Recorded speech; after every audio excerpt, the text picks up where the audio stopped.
Olá, seja bem-vindo ao Arena E, o podcast da Conexão E. Eu sou Marcelo do Carmo e aqui comigo está... Alessandra Gonzaga.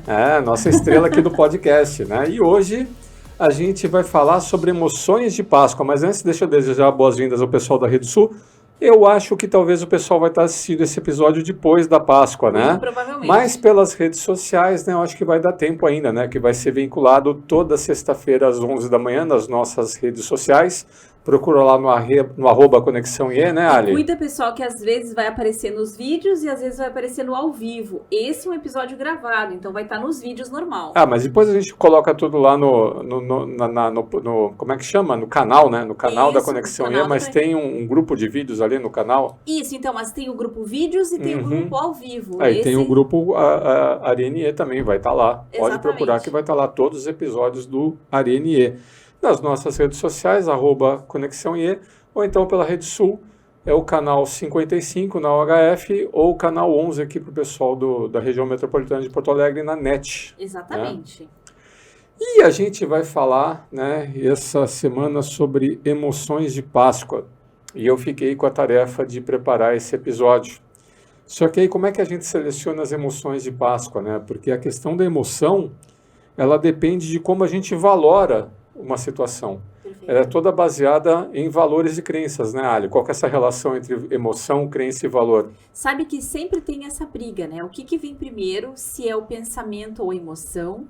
E muita gente entende que por estar a crença, em seguida vem o pensamento. Só que na teoria toda da psicologia evolutiva, a emoção vem na sequência ao valor.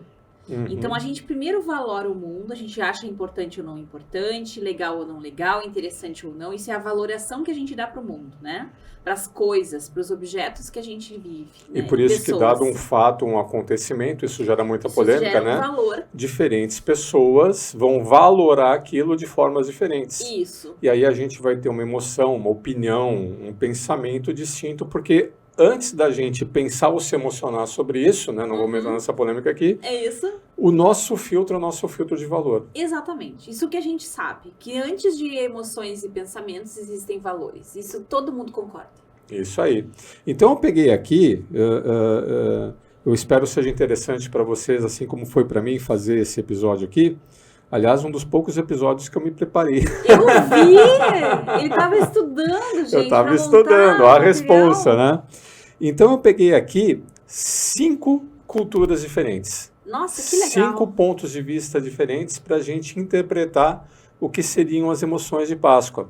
E aí, a partir de cada cultura, a partir de cada conjunto de crenças e valores, eu selecionei aqui, às vezes uma, às vezes duas, né, emoções de base. Muito e aí bem. a Alessandra está aí com o Tesauros, né, que Exatamente, nosso super tesauros, aqui vou mostrar para a câmera. Isso. Ó. Emotion Tesauros. E a gente tem um outro livro também que eu vou trazer complementar. Esse aqui nós vamos trazer mais vezes ele, mas eu achei maravilhoso de trazer, que é o Atlas do Coração, da Brené Brown, tá? Um livro bonito, a capa bonita também, né?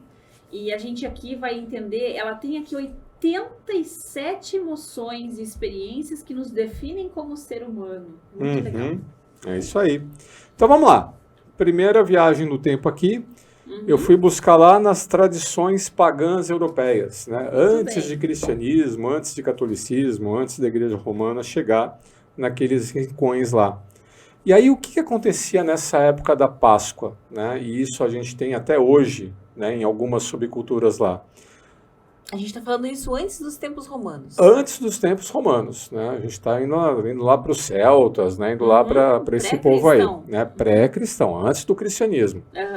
E aí o que se celebrava nessa época? O equinócio de primavera.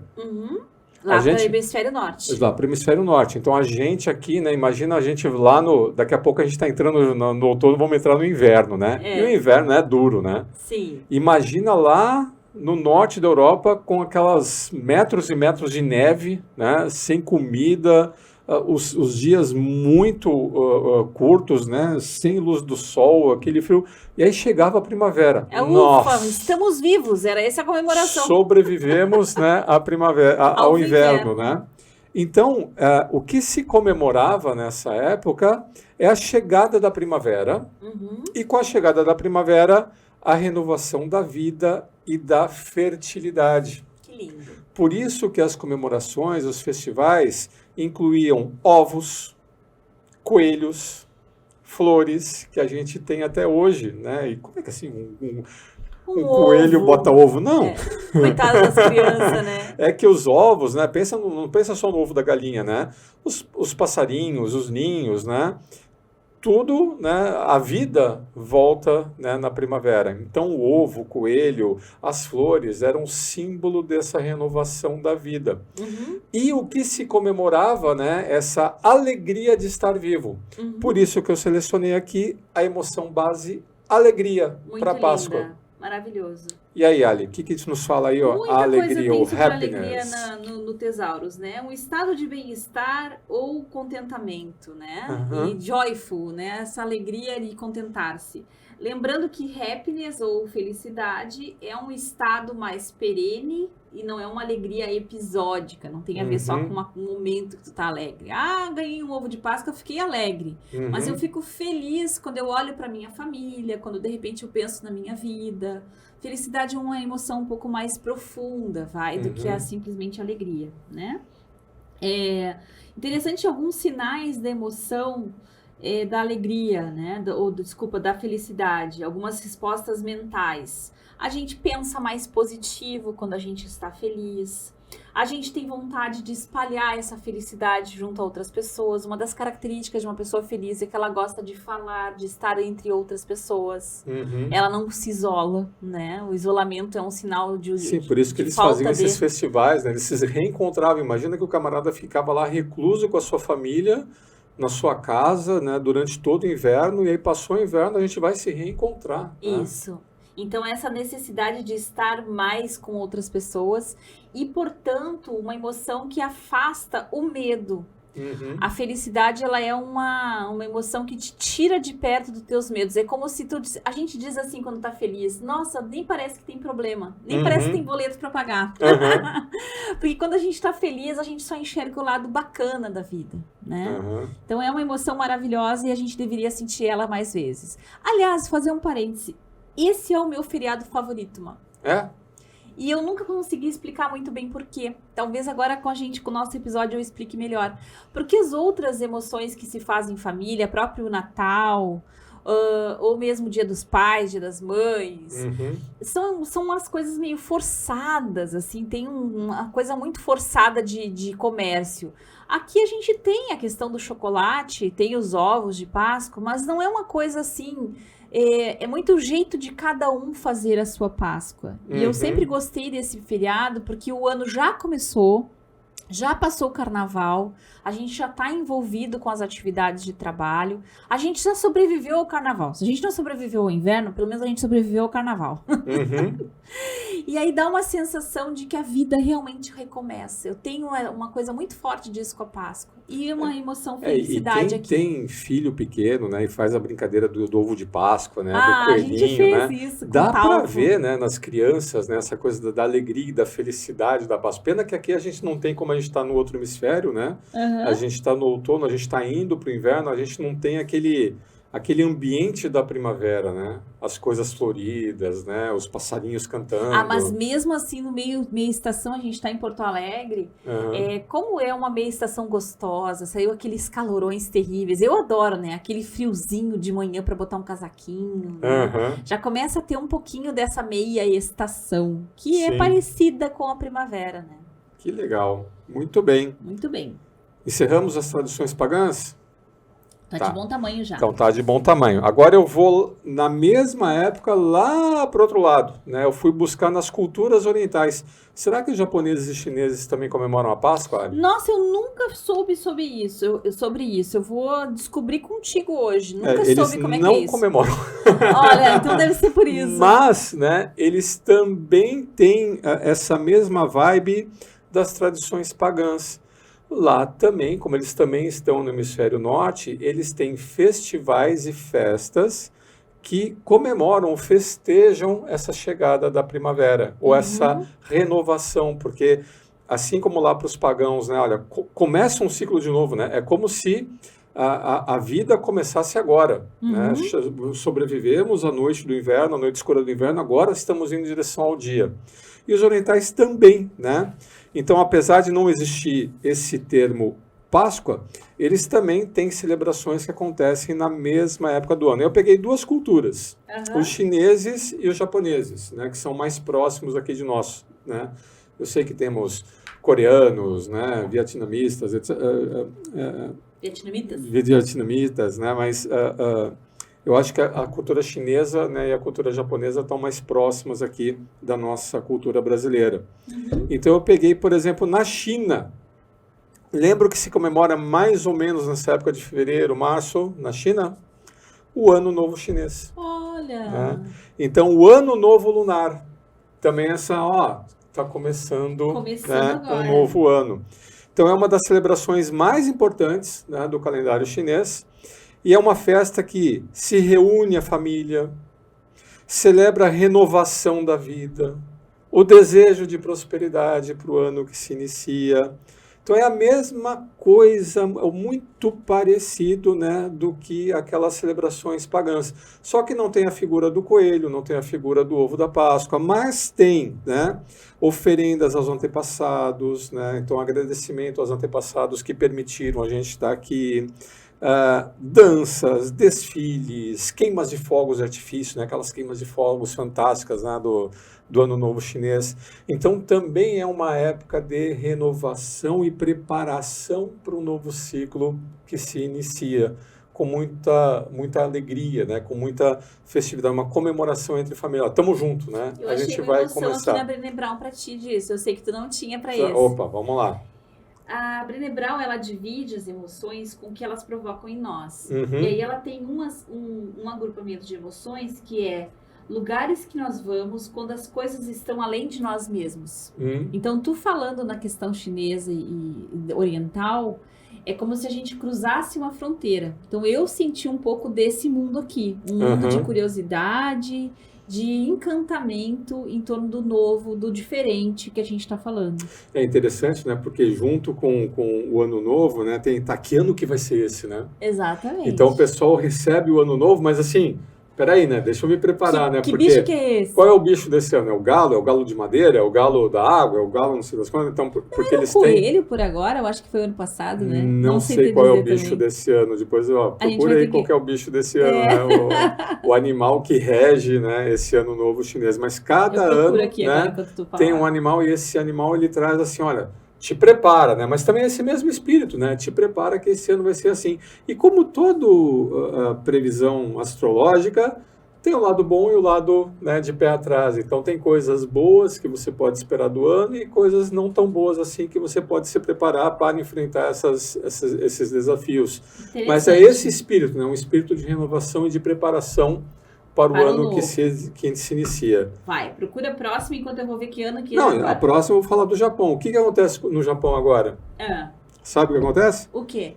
As flores de cerejeira. Ai, eu acho isso tão lindo, mano. Então é nessa época da primavera, né, que as cerejeiras florescem.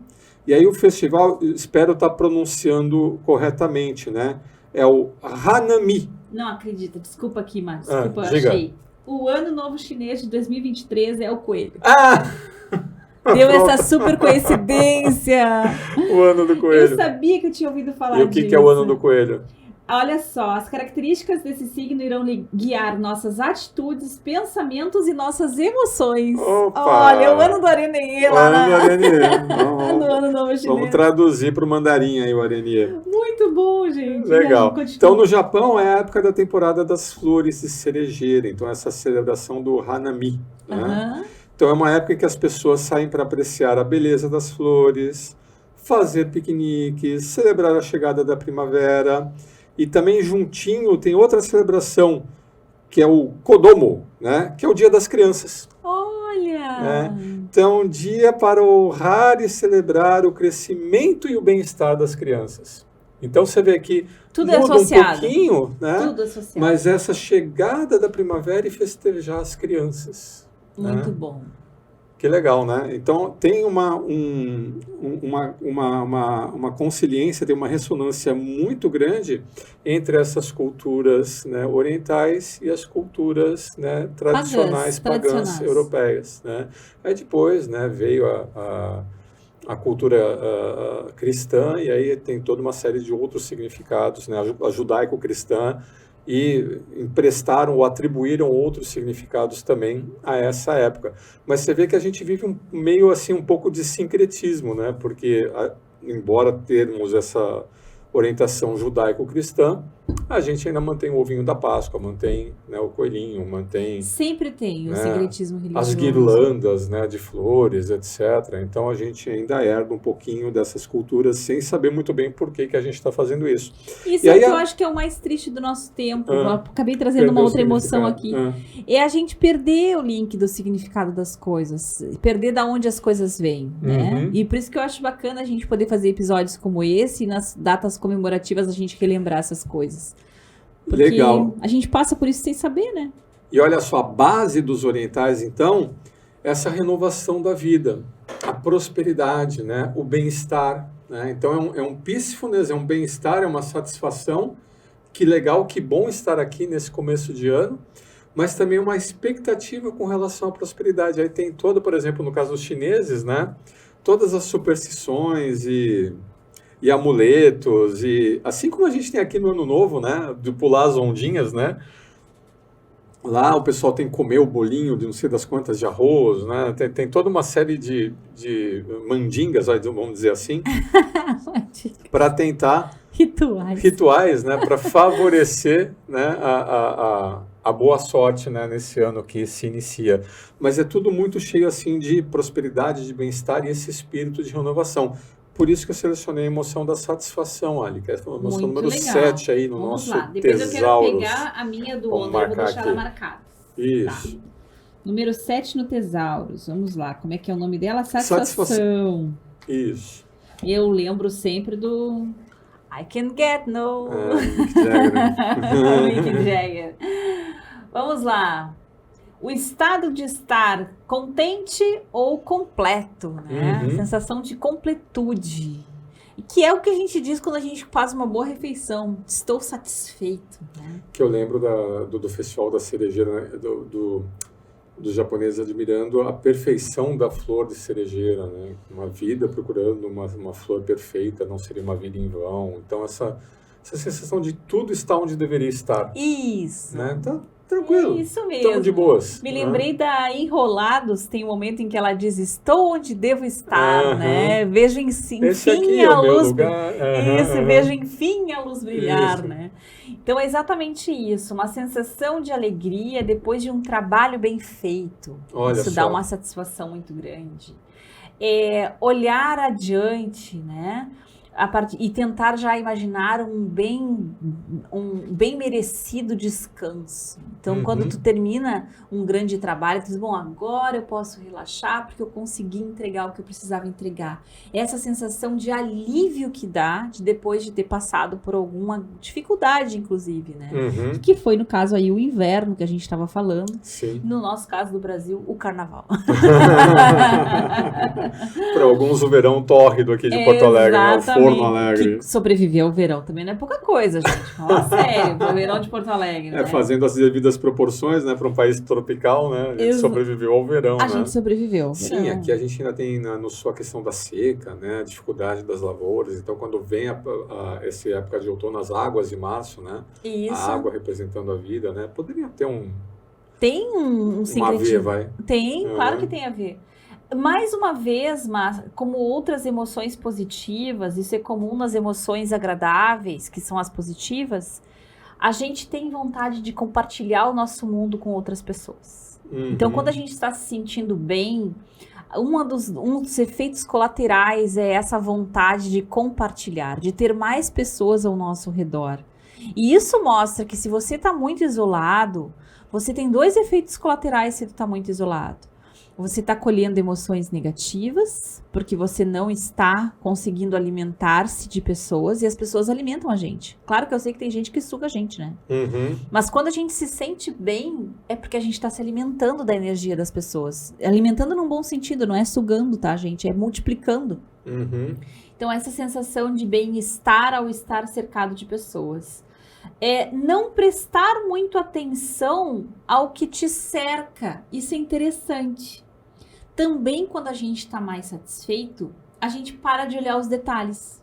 A gente olha o todo, a floresta, e não a árvore. É um outro efeito que faz a gente ter novas ideias, a gente ter pensamentos mais abertos e quem sabe até ter algumas criações que a gente queira fazer. Um bom bate-papo para lugar nenhum é mais ou menos nesse estado de espírito que a gente tá. Legal. Muito bom. Muito bem. E o que tu tinha ali da Brené Brown que tu tinha separado? Então, eu separei a emoção do encantamento, em inglês o wonder. Tá valendo. Porque eu acho que tem muito a ver com isso, né? Tanto essa sensação de encantamento como de deslumbre, que seria o wow, e o wow é um troço assim que mistura até um certo uau. Wow é o uau, né? Que é uma resposta que tu faz para a natureza, para a arte, para a música, para experiências espirituais ou ideias. Então, essa coisa que tu falou da cerejeira, algo assim de contemplar a natureza, uma contemplação encantadora. Esses estados emocionais combinam muito bem com as trocas de estação. A gente até fez um post assim na Conexão IE sobre a troca da estação. Então, a gente já te convida aqui, se está ouvindo esse papo, né? Tu tá conseguindo trocar as estações da tua vida? Tu tá conseguindo se encantar com as pequenas coisas? Com uma árvore que ficou bonita na rua, não necessariamente florida, né? Tu tá conseguindo te encantar com as pequenas coisas? E aí, olha só que interessante, ó. Esse encantamento, ele alimenta a nossa paixão pela exploração, pelo aprendizado, curiosidade e aventura. Olha só. Então, quando a gente se encanta com a vida, com as pequenas coisas da vida, a gente tem gatos. Adoro dar exemplo de gato. Gato tá sempre encontrando um motivo muito pequeno para ser feliz, né?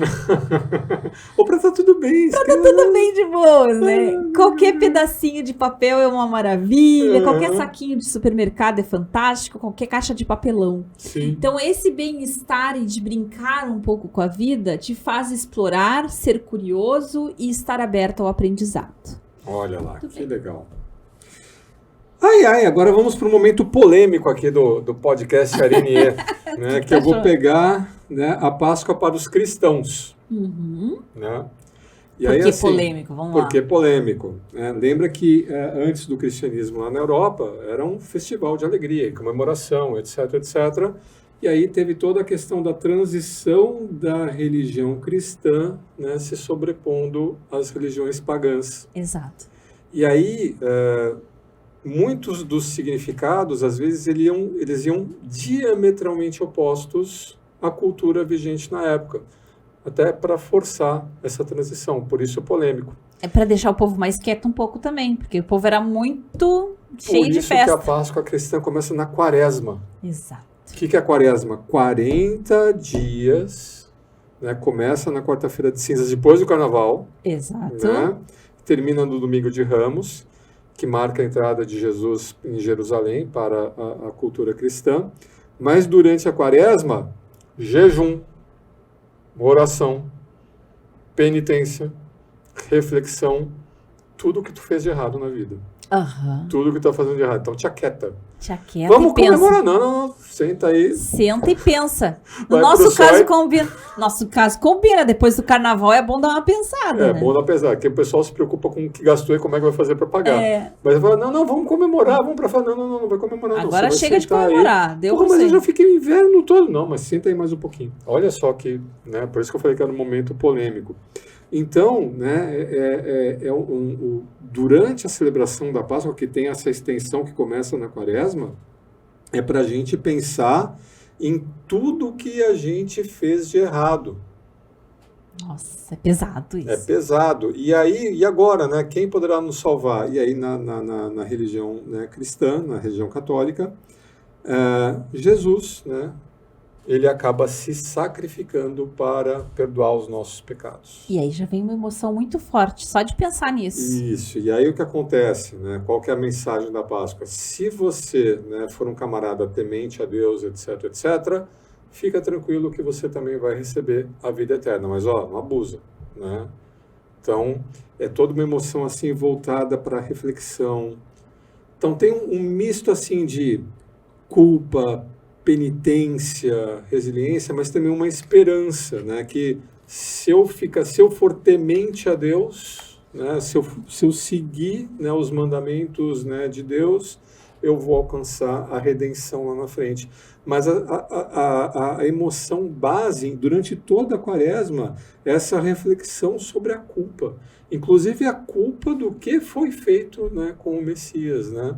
E aí tem toda a própria via sacra, né? É um caminho de sofrimento, né? Um caminho eu me lembro de expiação. aqui da minha formação, porque eu depois, antes de ir para o budismo, que não é bem uma religião, é mais uma prática, pelo menos para mim, eu sei que tem pessoas que consideram uma religião e claro que respeito isso.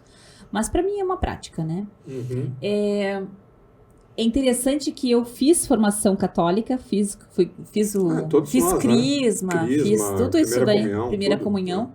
E eu lembro da sensação de mal-estar de ver o Cristo crucificado e das irmãs fazendo a gente percorrer toda a Via Crucis lá, nas igrejas todas tem, né? Sim, eu também, quando eu era criança, e adolescente, acompanhei a Via Crucis, todas as paradas, as estações, as né? estações. E todas as paradas, era um martírio, né? Era um martírio. E era para você lembrar disso. Então, não te esquece do que foi feito para você estar aqui, né? Para você conseguir se salvar.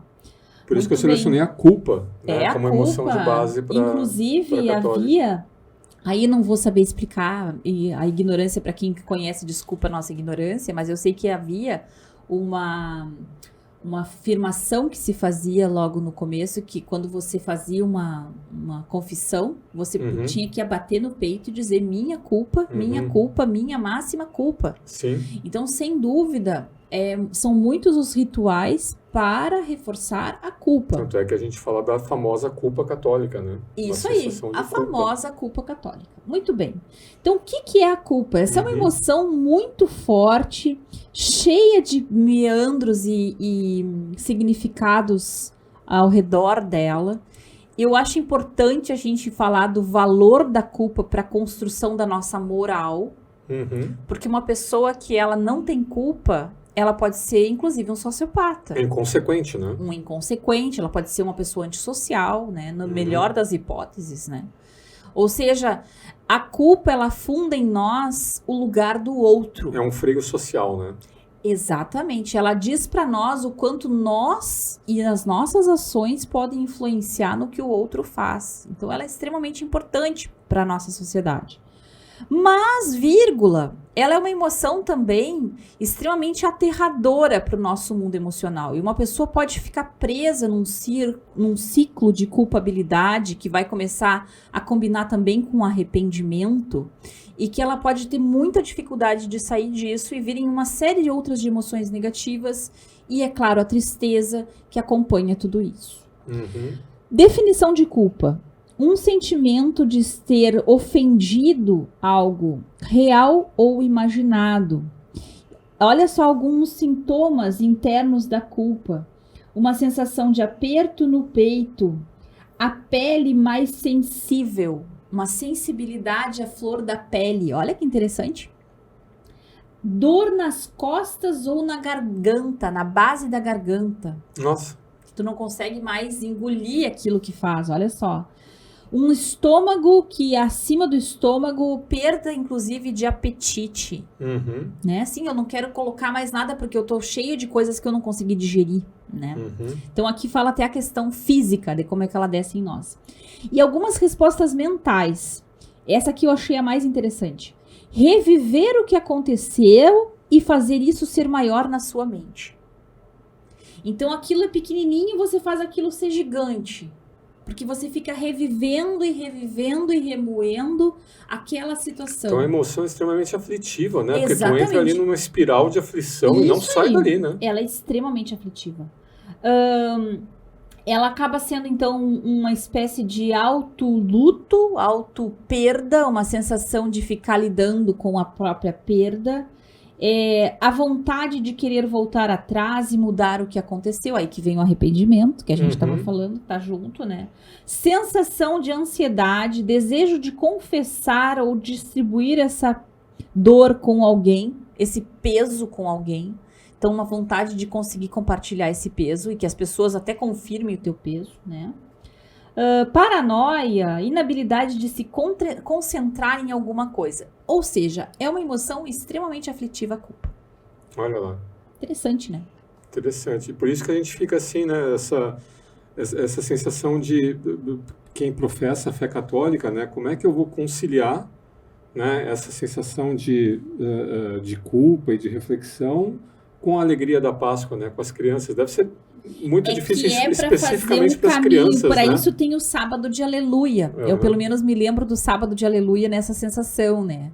Quem está nos ouvindo aqui na Sexta-feira Santa, talvez eu me lembro de não poder nem varrer a casa. Se evitava varrer até a casa, se evitava fazer atividades, se evitava ligar música. O jejum. Porque o jejum, né? O fato de não comer carne vermelha, né? Que aqui no Sul isso é uma das tradições mais fortes. É o dia que eu comia peixe na Sexta-feira Santa. Lá no Alegrete o resto era carne. E era para jejuar, na verdade. A gente comia o peixe, né? Então, e aí vinha o sábado de aleluia para fazer a transição. Então, na fé católica, o sábado faz uma espécie de ponte. Ufa! Passou a Sexta-feira Santa, agora podemos comemorar. E aí no domingo de Páscoa, né? Com aí sim Jesus ressuscitou, né? E aí beleza. Mas ufa, né? Depois de 40 dias, né? Passado o inverno, mais 40 dias de quaresma. Nossa. Isso era pesado. Pesado. Muito bem. Muito bom. Por isso que eu falei que era polêmico. Né? Mas faz todo sentido, faz todo sentido. Bom, agora eu vou para uma outra religião que é bastante presente aqui no Brasil, que é a Umbanda. Olha, também achei interessantíssimo. Tu fez uma pesquisa muito boa, Mar. Gostei pra caramba então, disso. O que acontece, né? Na Umbanda, a gente tem as divindades, a gente tem os orixás. Então, como que a Umbanda comemora a Páscoa? Também é um momento de renovação e celebração da vida. Lembra de novo as religiões pré-cristãs. Então, a Páscoa é um momento de reflexão em que os umbandistas buscam renovar as suas energias. Melhor, até religiões e tradições pré-cristãs. Então, eles renovam as energias, deixa para trás tudo que não serve e se abre para novas possibilidades. Opa! Só que, né, agradecendo aos orixás, né, que são as divindades, né, na Umbanda, por sua proteção e pedindo as suas bênçãos ao longo do ano. Que lindo! Então, foi um ano, ufa, né? Deixa para trás o que foi, vamos para frente, não mesma coisa lá das culturas orientais, porque a Umbanda também tem matizes africanas, claro, né? Que sim. Então, também deve carregar essas mesmas matizes, né, que as religiões pagãs, né, e as religiões orientais, ou as culturas pagãs e orientais. Então, a renovação deixa para trás, vida que segue. Só que o que a Umbanda tem, que não tem nessas tradições pagãs e nas orientais, essa ligação com uma divindade, né, religiosa. Entendi. Com Deus, com o orixá. Então eu vou pedir a bênção, né, desse orixá. E junto com esse orixá, eu vou ter um bom ano. E cada um com o seu daí? Cada um com o seu orixá. Então não é um dia de um orixá específico, não existe o orixá da Páscoa, né? Cada um vai atrás dos seus protetores, né, dos seus guardiões, né, e vai pedir as bênçãos, né, desses guardiões. E daí combina com essa época do ano, Mar? É nessa época que época do ano que eles comemoram. Interessante. E aí eu selecionei duas emoções aqui, né? A gratidão. Vamos lá. E a adoração. Começa com a gratidão, é a 4, a gratidão. A gente já chegou pertinho da adoração com o encantamento. O Oi é bem parecida com a adoração também. Vamos lá, gratidão. Se sentir apreciando, né, aquilo que você recebe, o sentimento de agradecimento. Então, as bênçãos pelo que eu recebi, né, no ano que passou. Olha que interessante, eu tô adorando as sensações físicas, mano. Olha só que legal essa aqui, ó. Uma sensação de calor na face. Quando a gente se sente grato, a gente se sente mais quentinho. Olha lá. Que legal, é um quentinho que dá. um enfraquecimento dos joelhos. Sim, porque você cai de joelhos, né, para agradecer. Olha que interessante. Você não fica rígido, você fica mais leve, né? É um relaxamento da tensão corporal, uma expansão do próprio peito, uma sensação de coração cheio, coração preenchido, um peito preenchido. E todos esses rituais da Umbanda, né, eles são muito expressivos nesse sentido, né? O pessoal realmente cai de joelhos, não cai de joelhos de submissão, não, né, como é na Igreja gratidão. Católica, é um de entrega, né? O pessoal se entrega, né? Isso aí, muito lindo. Uma coisa interessante, né? Vou compartilhar aqui com vocês. Às vezes a gente, nos treinamentos da Conexão IE, nas oficinas, a gente convida as pessoas a respirarem pelo coração. É claro que é uma analogia, né? Mas imaginarem que o ar entra pelo coração e que ao respirar você está respirando gratidão. A gente te recomenda fazer essa prática. Aproveita aí a Páscoa para respirar gratidão, para ter a sensação de completude em torno da vida que você tem e das bênçãos que você ganhou, né? De estar até aqui hoje. Porque a gente sempre tem bênçãos. Por mais dificuldade que tenhamos todos nós também temos bênçãos. Então, essa sensação de parar um pouquinho para agradecer e de se conectar com a energia do próprio coração, isso é muito ligado ao sentimento de gratidão. E nem preciso dizer, mas até faltou aqui um livro que a gente tem que chama Gratidão, quem sabe eu trago aqui em outro Arena IE. A gratidão é um dos sentimentos que mais protege o nosso sistema imune. Olha lá. Então, quando uma pessoa ela tem, não é aquele hashtag gratidão à toa, para nada. Não, é de fato uma gratidão reflexiva. Que você olhe para o teu dia e veja os melhores momentos do teu dia. A gente estava falando isso quando a gente estava a caminho aqui do episódio, né? Que hoje em dia a gente é muito individualista, né? Perfeito. A gente pensa no eu e tudo que eu conseguir, as pessoas acreditam que é em função do que você se empenhou. Né? Então você tem que ser forte para ir lá e vencer na vida. Você tem que ser um vencedor. E a gente está falando... muito pouco a gente consegue, né, por nós mesmos, né? Exato. A gente vive muito à mercê ou sob a influência, né, do que acontece ao nosso redor. A gente é quase como se a gente estivesse na hora certa, no lugar certo, né? Mas tem um pensamento hoje muito voltado em si, né? Eu sou. Eu que consigo. E a gente deixou de lado, né, a ligação da família, né, a família como um clã protetor, a quem você tem que agradecer e confiar na proteção dessa família, e a própria religião, a própria espiritualidade. Olha, tu não está sozinho, né? Então, quando você faz um contato com uma divindade ou com um orixá, né, eu não estou sozinho, né? Então, eu sei que, né, tem até um poema católico, né, muito bonito, mas que é assim, o camarada está caminhando na praia, né, e quando ele fala assim, né, mas nos momentos mais terríveis da minha vida só tinha um par de pegadas, né, porque Jesus carregou o cara no colo, né, tem um poema mais ou menos lindo. Assim, né, então a gratidão te dá uma tranquilidade, um suporte emocional, que se você é grato, você tem a certeza que você não está sozinho. Lindo. Então, essa sensação de não estar sozinho. Nossa, como isso ajuda, quase me emocionei, né? Aqui só de te ouvir falar, mano. Muito lindo. E aqui algumas respostas mentais da gratidão.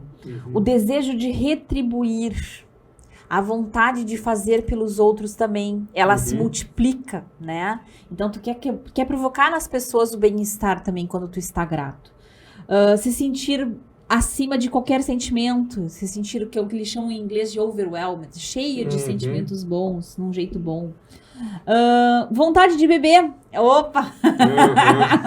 Que vem a ser os brindes que a gente faz, né, para comemorar. Um desejo de celebrar e fazer as outras pessoas se sentirem especiais. Que legal. Lindo, maravilhoso. Aqui me lembrei também do que a gente sente quando a gente entrega para os filhos da gente uma cestinha de Páscoa. Como é gostoso ver, independente das calorias, esqueçam as calorias agora. Tem chocolate diet. Tem chocolate zero, dá um jeito de diminuir, mas é muito gostoso de ver as crianças receberem uma cesta de Páscoa. Né? É muito gostoso, aquela sensação assim de que não é mais um brinquedo unicamente funcional, é tão somente para provocar um bem-estar em alguém, né?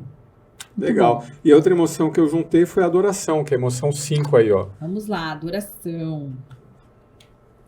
Adoração. Aqui a conexão com o divino se estabelece, né, Má? Essa é a emoção da conexão com o divino. É aquela questão que eu falei que estamos juntos. Estamos juntos. Não estou sozinho. Muito bom. O que eu achei interessante quando eu estava lendo a adoração é que você tem a necessidade de materializar, né, o objeto de adoração. Por isso que tem, por exemplo, na Umbanda, muitas imagens, né, e uma necessidade de tocar nas imagens. Um pouco do catolicismo também tem isso, né, que o pessoal acabou fazendo um sincretismo e colocando os santos, né, no lugar das diversas divindades que havia na Europa, e etc, etc. Então a gente precisa tangibilizar, se sentir mais perto, né? Então, algumas religiões, elas são cheias, né, dessas imagens, que é uma forma de você ajudar a focar e ter a conexão, né, com esse divino. Imagens, amuletos, né, qualquer coisa que você consiga tocar e materializar e falar, não, tá aqui, né? É interessante. O que mais você tem aí da adoração? Algumas respostas mentais. Um desejo de mover-se perto ou tocar. Então, tá falando exatamente disso, tangibilizar. Fixação num pensamento ou objeto, que é isso, esse momento em que eu me conecto e faço uma aproximação, né? A observação acurada. Agora sim, eu ignoro distrações. Na adoração, eu só enxergo o que eu estou adorando. E aí eu tenho dificuldade de enxergar erros e falhas que possa haver nesse instrumento, nesse objeto adorado. Ou até mesmo, né, o contrário um pouquinho dos católicos. Porque no católico me leva a refletir, aqui como eu estou, né, com o santo, né, eu estou, sei lá, perdoem se eu estiver falando alguma besteira, mas eu estou com o corpo fechado, eu estou protegido, é como se eu pudesse me permitir ser inconsequente. Né? Então tem um cuidado aí, né, que a gente precisa ter para não deixar a adoração, né, provocar um excesso de confiança. Eu acho que o que tu está querendo dizer, mas vamos ver se faz sentido para ti, é que se a gente está num sentimento de adoração, a gente desligou a nossa racionalidade. A gente está muito mais entregue, né, aquele instrumento, aquele objeto de adoração. E lembrando que a gente pode adorar pessoas também, né? Sim, infelizmente, aí eu vou ter que fazer esse parênteses, a gente está cheio de pessoas na internet que adoram outras pessoas. Sim, o culto às celebridades. O culto à celebridade e aquela fama instantânea, o culto aos números de curtidas, né? Legal. Parece até um certo despeito nosso que temos tão poucas curtidas. Curta, Renê, curta, compartilhe, né? Mande para quem você quer falar sobre a Páscoa, etc. Mas hoje a gente vive uma época em que a gente está fixado. Disputando atenções, né? Meu Deus! E com um desejo muito grande de ser adorado. Voltamos à questão do indivíduo que tu estava falando. Um desejo de que a gente seja adorado. E isso é muito triste, eu acho. Uma sociedade em que todo mundo resolve ser o seu próprio totem, né? Em que cada um de nós resolve ter um ego tão grande que tem que ter lá um altar de adoração cheio de seguidores para você contar as máximas que você descobriu sobre a vida. Eu sei que pareceu meio amargo esse meu comentário, mas eu acho que tá demais esse foco em si. E esquecer um pouquinho do contexto e do outro. Porque, de novo, as emoções positivas nos fazem querer compartilhar. E não tanto olhar para dentro de si só. Isso aí. Muito bem. E vou para a minha última cultura aqui, que é a tradição judaica. Né? Muito bem. Essa daqui eu deixei para o fim, né? Então, às vezes, os próprios católicos, né, têm um pouco dos trechos, né, da história da cultura judaica nas celebrações, mas tem ali uma separação, né? Sim, o que era a Páscoa judaica, que o próprio Cristo celebrou. Isso. Então, para os judeus, né, a Páscoa é uma das celebrações mais importantes do seu calendário religioso. E a palavra Páscoa, em hebraico, Pesach, né, significa passagem, né? Opa, só Opa. Então, em hebraico, né, a palavra Páscoa, né, é o Pessach, né, que é uma passagem, né. Outro dia eu estava vendo sobre isso. Pode significar um pulo também, um salto, né, para a liberdade. Eu achei muito interessante, né? Porque quem conhece a história, né, do Êxodo, né, do povo judeu que era escravo dos egípcios, eles saíram do Egito em direção à Terra Prometida. Num determinado momento lá, eles se encontraram, né, de frente para o Mar Vermelho, né? Então, eles tinham que atravessar o mar. E na cultura, ou na história, né, diz que os egípcios tinham meio que se arrependido e falaram, não, vamos pegar aqueles caras, né? E o pessoal estava ali estaqueado, né, na frente, né, do mar, e os egípcios vindo atrás. E o que a gente vai fazer agora, né? Então foi assim uma situação de medo, de pânico, gente querendo voltar e pedir perdão e se arrepender e se subjugar de novo, né, os egípcios, etc. E aí, né, Moisés, que estava levando o povo, teria tomado a iniciativa. A gente é muito influenciado por um filme, né, que eu acho que todo mundo assistiu, que é o filme dos 10 Mandamentos, né, que é um filme lá antigo, que aparece ali Moisés com um cajado e manda abrir o mar, e o mar abre, né, e o pessoal parte. Não foi bem assim, né, segundo, né, as histórias que os rabinos contam. O mar estava ali. Tanto é que o pessoal estava desesperado. O que vai acontecer? Mas aí Moisés falou, não, Deus mandou ir para lá, eu vou para lá. E ele se jogou no mar. Ele pulou no mar. E ao pular no mar, né, ao ir em diante, aí que as águas começaram a baixar. Mas ele precisou acreditar e pular. Então ele precisou confiar, né, e pular. Tem uma musiquinha que não é judaica, é uma musiquinha católica, né, que tu deve saber, porque tu também frequentava a missa. Eu fazia catequese. Que era aquela musiquinha assim, eu não vou cantar, mas eu vou reciclar, né, que é: se as águas do mar da vida quiserem te afogar, segura na mão de Deus e vai. Eu adorava essa música. Não tema, segue adiante, não olhe para trás. Isso. Segura na mão de Deus e vai. Então, esse trechinho dessa música, apesar de ter sido composta por um padre católico, narra bem esse espírito de confiar, né, que o povo judeu traz. Por isso que eu coloquei aqui para, né, a Páscoa judaica 2 emoções básicas, a coragem e a esperança. Que lindo, né? Porque a própria...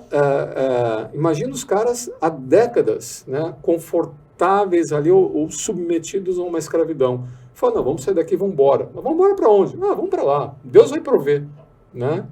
Então, a coragem de se levantar contra o jugo, né, dos egípcios e a confiança, né, que, olha, Deus vai prover. Então, tem essa questão, né? Então, é a festa da libertação, né, a passagem para a liberdade, mas uma confiança extrema, né, na proteção de Deus. Por isso que eu coloquei a coragem e a esperança. Muito lindo. Então, a coragem, como eu não achei, eu achei confiança, né, que é a 2 aí, ó. Interessante não ter coragem aqui. Tem falta de medo. Né? Mas a Brené Brown vai ter coragem. Tem daqui a pouco a gente já pega. Né? Tem o destemor, né, que eu achei um pouquinho diferente, né, o destemor da coragem. Eu vou pegar aqui, mas depois eu vou pegar da Brené Brown, que ela certamente tem coragem. Inclusive, um destemor extremo, né, migra para confiança. Muito bem. Confiança, confiar ou ter fé na possibilidade de alguém influenciar nesta habilidade. Segura na mão de Deus e vai. E vai, né? Olha só, que interessante, ó. Aqui diz que há uma espécie de relaxamento nos músculos dos ombros e a tensão também, que nem a outra que a gente estava sentindo. Né? O fado sai porque vai dar certo. Confia que vai dar certo. Confia que vai. E é um relaxar, não é assim de cair, é um relaxar de né? É uma sensação de estar reto, mas ao mesmo tempo estar relaxado. Isso faz você ficar confiante. De novo, o peito abre, né? A questão do peito aberto. Lightness in the chest, ou seja, luz que vem na direção do teu peito. Vai. Uma sensação de estar sendo puxado pelo próprio uma peito. Uma leveza, né? De ser alçado para fora, né? Outra coisa interessante aqui, A gente pode, quando está confiante, fazer comentários sem medo. Né? A coisa de você poder dizer o que pensa, poder se posicionar com maior afirmação, sem medo do que o outro vai dizer ou do como isso possa soar. Acho que nesse episódio a gente está bem confiante, hein, Mar? Porque veja só que interessante, gente, fazendo aqui um parêntese. Nós estamos nos arriscando a falar de diferentes tradições e religiões, porque a gente está pegando não o dogma religioso, mas como que a gente essa super forma respeita. de pensar gera uma emoção específica. Exatamente, a gente super respeita que as pessoas tenham suas crenças e valores, né? Mas que seja de fato para a gente perceber o elemento emocional que tem por trás de todas as nossas crenças. E aqui a gente precisou de confiança para fazer isso, né? Muito bem. E eu também selecionei a esperança, né? O hopefulness. Tá, deixa eu pegar então um pouquinho da Brené Brown, que eu sei que ela vai falar das duas coisas. Pega a esperança aí. Que ela fala da coragem, sim, eu sei que eu vi coragem em algum lugar. Vamos ver. Vou procurar aqui, tu procura aí, Marco. Quer começar você? Tá, a esperança, né, é esse otimismo, né? Essa expectativa de que as coisas, né, vão dar certo, né? Então, é uma vontade de acreditar que tudo vai dar certo. Every little thing is gonna be alright, né? Então, uma forte noção, né, do que está acontecendo, mas enquanto isso, manter o pensamento positivo. Isso te dá uma paz de espírito, né? Te dá uma calma e permite você focar na sua melhoria. Isso aqui que é interessante, ó. Às vezes a gente fala assim que essa ou aquela cultura tem mais ou menos prosperidade. Então, se você tem menos medo na sua vida, porque você acredita que você tem uma proteção, você se arrisca mais, você acredita mais, né? Então, olha só, a esperança se permite você focar no estudo, no trabalho, né? Te permite falar abertamente, porque você vai dar menos peso, né, ao que pode dar errado. E aí, como quem não arrisca não petisca, né? Se você se arrisca mais, a chance de você, né, ser bem-aventurado em uma das suas empreendimentos, né, vai ser maior. Então, é como se a gente sempre se prepara, né, para o que pode dar de errado. O que pode dar de errado? O que pode dar de errado? E a esperança é uma preparação para o best case scenario, né, para o cenário ótimo. Né? Então, a esperança te prepara para estar pronto para o sucesso. Olha que coisa legal. Que legal. Eu me lembrei que tem o nosso outro dicionário, que é o do pessoal da Universidade de Madrid, lá, Rafael Bisquerra, o Eduardo Poncé e o Rafael Bisquerra, que eles falam que a esperança é ver o pior e contar com o melhor. Isso aí. Então, eu sei que tá ruim, mas vai melhorar. É essa sensação de que vai dar certo, dali a pouco vai dar certo. É uma confiança que vai dar certo. Vai dar certo, muito bom. E veja que interessante, não existe a palavra coragem em nenhum dos dois, embora seja uma emoção tão conhecida. É um destemor, né? É um destemor. E aqui na Brené Brown, ela vai associar coragem à vulnerabilidade. Então, vulnerabilidade não é fraqueza, é a nossa maior medida de coragem, ela está dizendo aqui. Então, quando a gente coloca, como ela diz, o medo em movimento, a gente se torna vulnerável, porque a gente está aceitando que a gente não tem o controle de tudo e que as coisas não necessariamente saem como a gente precisa, mas a gente segue avançando, a gente não se trava e isso mostra coragem. Que a coisa vai dar certo. Então, a coragem é esse movimento de vai com medo, mas vai. Vai com medo, mas vai. E é muito mais difícil você mostrar essa vulnerabilidade quando você tem aquela cultura do eu sozinho, né? Perfeito. E aí quando você tem uma exaltação, né, uma supervalorização do seu ego, o que acaba acontecendo? Você não vai. Isso. Né? Ou eu achei importante tu comentar isso, Mar, porque pode parecer mal compreendido aí. Quando eu falei que a gente não olhe tanto para dentro, não me entendam mal. É claro que tudo nasce no indivíduo. Então, a gente aqui na inteligência emocional sempre reforça isso. O grupo nasce no indivíduo, a cultura nasce no indivíduo. É sempre importante a gente olhar para dentro. O que eu quis dizer foi não confundir isso com ser egóico. Não confundir isso com achar que o mundo gira em torno do teu umbigo. Né? Então, tem essa distinção. A autorreflexão e olhar para o mundo como se ele girasse ao teu redor. Aí não. Isso aí. Né? Muito bem, estamos chegando no final aqui. Eu vou dar o serviço agora, Ali. Tem que falar dos nossos patrocinadores. Isso! Né? Falar Obrigada, do Senex, pessoal, que nos acompanhou até aqui. Então, Centro de Excelência Empresarial, o Senex, está chegando perto aí, né, da Gramado Summit. Eu vou ver se a semana que vem a gente consegue trazer um trechinho dos vídeos que a gente gravou sobre a facilitação executiva e sobre o Cracking the Code, né, que são 2 produtos que a gente vai comercializar lá no Gramado Summit, onde você que é de empresa, você que é de RH, né, você pode se encontrar conosco lá, né, e trocar, né, uma palavrinha um pouquinho maior sobre como a gente usa, né, esse universo de emoções para desenvolver pessoas e empresas. Então, antes da gente ver, né, o trechinho do nosso patrocinador, eu também vou dar um serviço do YouGlocal lá. Exatamente, agora tu fala, né? Exatamente. Na próxima quarta-feira, no dia 12 de abril, se você estiver vendo ainda na terça-feira, dá até tempo ainda, né? A gente vai fazer um super evento de transformação organizacional. Vai envolver 6 gestores de RH. É um evento online. E se você acompanha a Conexão IE, você pode obter um super desconto para participar desse evento. Então a gente acompanha nas nossas redes, @Conexão IE, tá lá. Manda uma mensagem direta para nós lá que a gente envia esse cupom de desconto. Vai estar lá, né, o diretor de CTO do Grupo Bertolini, um CEO do... não é CEO, né? Também é VP. VP, é um vice-presidente do Grupo Randon. Isso. Um diretor de pesquisa e desenvolvimento da HP Enterprise, da HPE, e ainda gestores de outras organizações e serviços, né? O pessoal do Rock in Rio, né? Da OLX. Do OLX, né? Então tem lá uma série de gestores que vão ser entrevistados e participar de painéis que a gente vai estar moderando em torno do tema de transformação organizacional, onde a gente vai compartilhar experiências sobre como o desenvolvimento de competências socioemocionais, né, importa para o desenvolvimento dos negócios. Muito bom. Vamos ver a vinhetinha do Senex, nosso patrocinador, então? Nascemos há mais de 3 décadas com um ideal e ele nunca foi tão verdadeiro e atual. Aprender a aprender, desaprender e reaprender com excelência.